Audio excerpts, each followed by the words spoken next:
Bonjour, aujourd'hui nous allons commencer le chapitre 2 sur la notion de plaque tectonique et sur la notion de mouvement tectonique. Alors pour cela, il faut tout d'abord définir ce que c'est qu'une plaque lithosphérique ou une plaque tectonique. Cette notion de plaque peut être abordée grâce au chapitre précédent sur les séismes, à savoir que l'on avait vu que les séismes sont répartis de façon alignée à la surface de la Terre en certains endroits. Et donc, on avait vu que ces séismes étaient localisés le long de fosses océaniques, par exemple ici dans le Pacifique. Nous avions également des séismes le long d'axes dorsales. C'est le cas ici de la dorsale atlantique ou la dorsale indienne. Et enfin, que nous avions des séismes dans les chaînes de montagnes.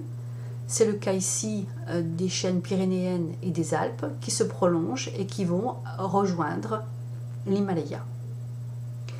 Si l'on fait la même chose avec le volcanisme, eh bien on se rend compte que les volcans calquent la répartition des séismes, à savoir que l'on va rencontrer essentiellement des volcans le long des fosses océaniques, ici en point bleu, et des volcans le long de l'axe des dorsales, ici en rouge.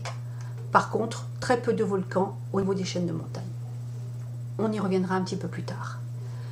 Eh bien, cette répartition des séismes et des volcans permet de définir ce que c'est qu'une plaque tectonique ou que l'on appelle aussi une plaque lithosphérique. En effet, on voit que l'on a des zones extrêmement actives, marquées par des séismes et par du volcanisme, et puis des zones assez importantes que l'on appelle stables, c'est-à-dire où il y a peu de phénomènes géologiques. Eh bien, voici ce que c'est qu'une plaque. C'est cela.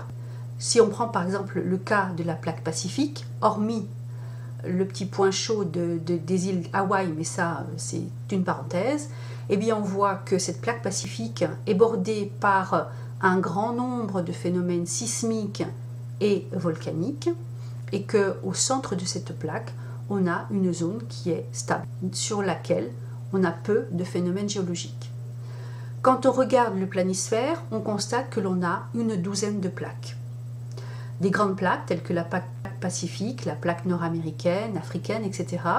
Et des petites plaques, plaques arabiques, plaques des Caraïbes, plaques des Cocos, plaques des Philippines. Il existe encore d'autres plus petites, mais ce n'est pas l'objet de notre étude.